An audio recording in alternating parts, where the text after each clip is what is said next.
Hello, I'm Mypo Swords, and I'm an antique sword collector.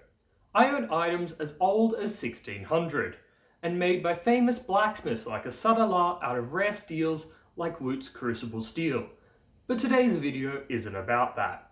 As you might have noted by the title, today is about a rather sad story of when I lost a 200-year-old French antique cavalry sabre. Now, this wasn't just any French cavalry sabre. It was for an officer, and it was beautiful. It featured a brass grip with a wire-wrapped leather hilt, and it had a beautiful blued and gilt blade. It was in pretty good condition considering it was from around 1799, at the end of the Directoire period and into the French Revolution, and was probably carried by a Napoleonic cavalry officer.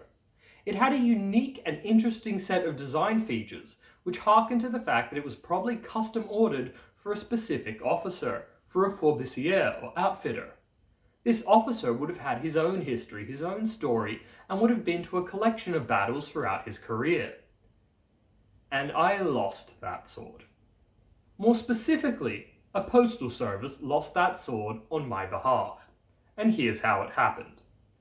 This was still early in my collecting career, when I didn't have quite as much experience or anywhere near as many swords as I do now, and I made the huge and monumental mistake of sending it through a national postal carrier. I purchased the sword at auction, at fair market rate, and of course I sent the sword through insured air mail to me in Australia from where I purchased it in Europe. But purchasing insurance on a package only gives you the monetary value if it goes missing, and of course this package did. The tracking showed that it disappeared right after it passed customs at the country where I'd initially sent it from. It boarded a plane, no idea which, and has never been seen since. It's now been over 2 years since that sword first passed customs, and I have no idea where it is. I settled the insurance claim with the postal service with which I sent it, and recovered the monetary value of the sword. However, the monetary value of an antique sword can never come close to replacing the historical value of any one object. While you might find another identical example, it's going to have a different condition and will probably have some slightly different features on it. But most importantly, it's going to have a different history. Each antique sword inherently has its own story. In this case, who owned it, who it was made by, where it served, and if it was even carried on notable battlefields in the Napoleonic War. This was a beautiful sword, and I wish I could have held it.